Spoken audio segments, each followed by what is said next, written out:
আসসালামু আলাইকুম, সবাই কেমন আছেন? আজকে আমি বেগুন পোড়া ভর্তা বানাবো। বেগুন পোড়ে ভর্তা করলে অনেক মজা লাগে। এভাবে বেগুনের তেল দিয়ে ঘ্যাসে পুড়ে নিব। চামড়াটা পোড়া পোড়া হয়ে গেলে দেখে এভাবে কালো কালো হয়ে যাবে। পোড়া পোড়া হলে নামিয়ে ফেলবো।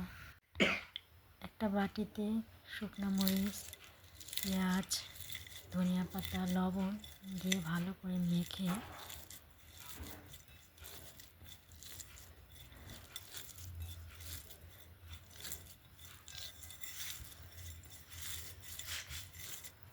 সরিষার তেল দিয়ে মাখাতে হবে। সরিষার তেল দিয়ে মাখিয়ে বেগুন দিয়ে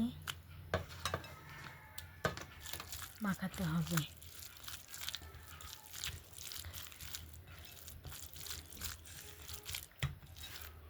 ব্যাস হয়ে গেল আমার বেগুন পোড়া ভর্তা।